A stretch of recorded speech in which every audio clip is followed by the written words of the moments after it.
Hello everyone, Neelam here from right to education. आज हम आपको कक्षा 6 आमोदनी का 8वां पाठ उत्तराखंडस्य इतिहासकार पढ़ाएंगे। स्टूडेंट्स, ये उत्तराखंड के इतिहासकार शिव प्रसाद डबराल की जीवनी है।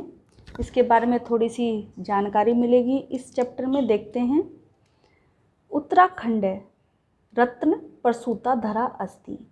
रत्न प्रसूता का मतलब है रत्नों को जन्म देने वाली। धरा का मतलब है यहाँ पर भूमि या धरती।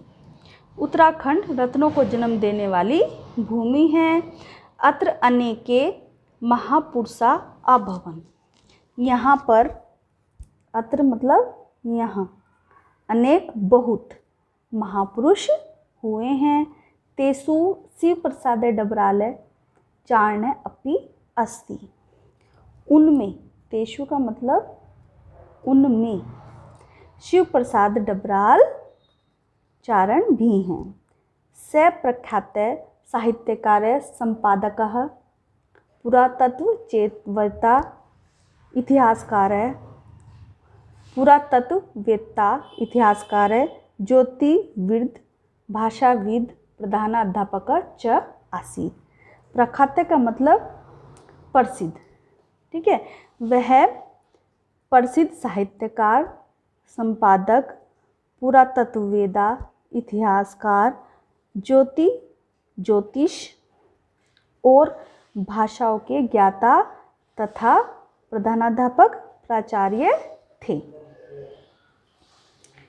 विलक्षण प्रतिभा संपन्न शिव प्रसाद डबराल चारण महाभागे 1912 तमे ख्रीष्टाब्दो नवंबर मासस्य द्वादश दिनांके पोडी जनपदस्य गहली नामे ग्रामे जन्मे अलभत। विलक्षण का मतलब होता है स्टूडेंट्स लक्षण, यानी कि जिसमें कोई लक्षण, इतने अच्छे लक्षण थे उसमें किसी में न हो, ऐसी प्रतिभा थी। विलक्षण प्रतिभा से संपन्न शिव प्रसाद डबराल चारण ने सन 1912 में द्वादश दिनांक मतलब 12 नवंबर को पौड़ी जनपद के गहली नाम गांव में जन्म लिया था। ये सारा जो है पास्ट टेंस में चल रहा है स्टूडेंट्स। अस्य पिता कृष्णदत्त डबराल कर्तव्यनिष्ठ प्रधानाध्यापक आसीत्। उनके पिता कृष्ण प्रसाद डबराल कर्तव्यनिष्ठ प्रधानाध्यापक थे। माता च भानुमती देवी सुयोग्य गृहिणी आसीत्। और माता भानुमती देवी सुयोग्य गृहिणी थी। पर्वतीय ग्रामस्य वातावरण च प्रारंभिक शिक्षाणाम अलभत। पर्वतीय ग्रामीण वातावरण में इन्होंने प्रारंभिक शिक्षा प्राप्त की थी। प्रारंभिक शिक्षा मतलब जहाँ से शिक्षा शुरू होती है। च मेरठ वाराणसी आगरा प्रभृतिषु विश्वविद्यालयेषु अस्य उच्च शिक्षा संपन्ना अभवत। उन्होंने मेरठ, वाराणसी मतलब बनारस, आगरा आदि विश्वविद्यालयों से उच्च शिक्षा प्राप्त की थी। नेक्स्ट, स्वजीवनी से अनेकानेक काव्य नाटिका दीनी अलिखत।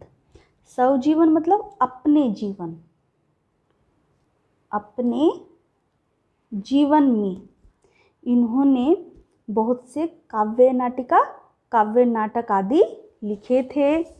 बाला नाम कृते वीर वंदना नामे अनत्यक्ष रिपु पुस्तिकाम अपि अर्चयत।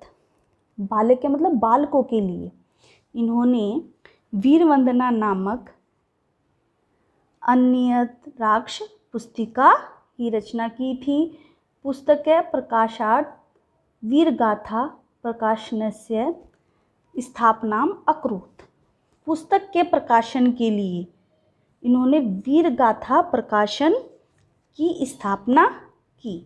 वीर रस प्रधान काव्य लेखनेन तथा निरंतरम पुरातात्विक भ्रमणकारेण तस्य चारणे इति नामे सार्थकम अभवत। वीर रस से प्रधान काव्य लिखने तथा निरंतरम का मतलब लगातार, लगातार पुरातात्विक भ्रमण, भ्रमण का मतलब घूमना, भ्रमण करने के से उनका नाम चारण, नाम सार्थक हुआ। चारण का मतलब चरण से लिया गया स्टूडेंट, इसका मतलब पैर होता है।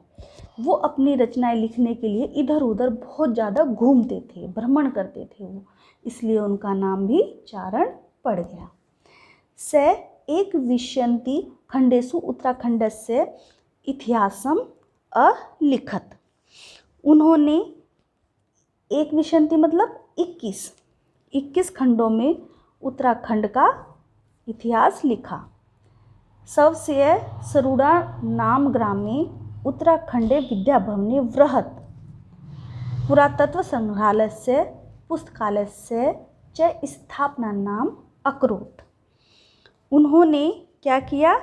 का मतलब है अपने, सव जहाँ भी आएगा वहाँ पर स्टूडेंट्स अपने होगा, सव का अर्थ होता है अपने। सरूड़ा नामक गांव में उत्तराखंड विद्या भवन में, वृहत का मतलब होता है बहुत बड़ा, पुरातत्व संग्रहालय और पुस्तकालय की स्थापना की।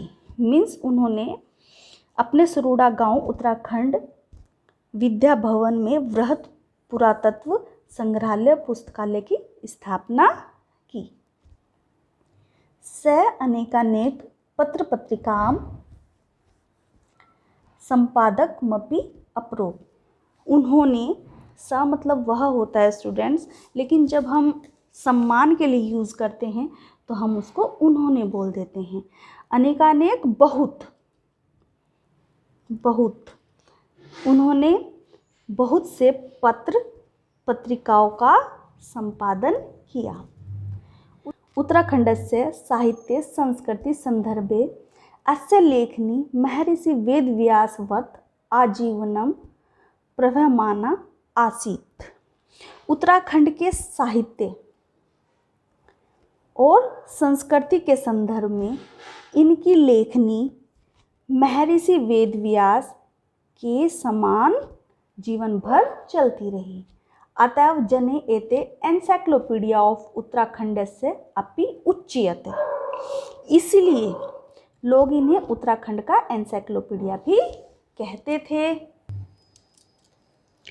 नवंबर मासव्ये 24 दिनांके 1999 तमे ख्रीष्टाब्दो अयम दिवंगता। नवंबर मास का मतलब महीना, 24 नवंबर सन 1999 को वे स्वर्गवासी हो गए। अधुना अपि तस्य व्यक्तित्व कृतित्वच जनानां कृते अनुकरणीयम् अस्ति। अधुना मतलब आज भी, तस्य का मतलब है यहाँ पर इनका, व्यक्तित्व और कृतित्व लोगों के लिए अनुकरणीय है। अनुकरणीय मतलब उसके पथ जो उन्होंने किया उनका अनुकरण करना, यानी कि अपने जीवन में लाने के लिए बहुत अच्छा है। इसी तरह से स्टूडेंट्स हमारा कक्षा 6 का 8वां पाठ खत्म होता है। यदि आपको मेरा वीडियो पसंद आए तो प्लीज़ लाइक और सब्सक्राइब जरूर कीजिएगा।